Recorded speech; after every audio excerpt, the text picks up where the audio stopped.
ఈరోజు చిరంజీవి గారు ఉన్నారు, సినిమా యాక్టర్ పవన్ కళ్యాణ్ గారి సోదరుడు. ఒకప్పుడు ప్రజారాజ్యం పార్టీ పెట్టిన వ్యక్తి. సమాజంలో ఆయనకు గౌరవం ఉందా లేదా అని మిమ్మల్ని అడుగుతున్నా.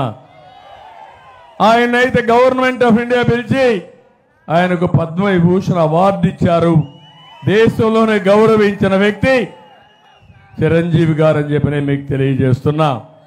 ఇంకో పక్క రాజమౌళి ఉన్నాడు.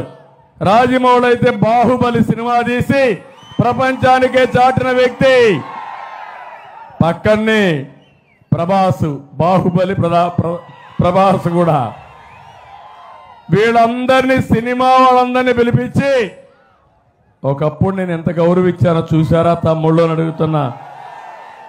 ఇంటికి పిలిపించి అగౌరవంగా ప్రవర్తించి వాళ్ళు అవమానించిన నీచుడు ఈ జగన్మోహన్ రెడ్డి, అవునా కాదా అని మిమ్మల్ని అడుగుతున్నా.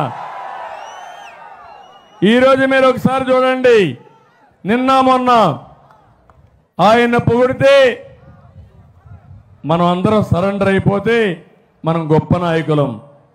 కడాన సజ్జల లాంటి బ్రోకర్, పనికిరాని వ్యక్తి, ఎప్పుడూ ఎమ్మెల్యే కాని వ్యక్తి, సాక్షి ఆఫీసులో గుమస్తాగా పనిచేసిన వ్యక్తి చిరంజీవిని గురించి విమర్శించే పరిస్థితికి వచ్చాడంటే ఏం తమ్ముళ్ళు మీకు రోషం రాదా అని అడుగుతున్నా. ఇది న్యాయమా అని మిమ్మల్ని అడుగుతున్నా. అందుకని మీకు ఒక్కసారి గుర్తుపెట్టుకోవాలి, వీళ్లకు బలుపు ఎక్కువైంది. బలుపు తగ్గించే శాస్త్రం మీ అందరి దగ్గర ఉంది తమ్ముళ్ళు. ఆ విషయం మీరు గుర్తుపెట్టుకోండి.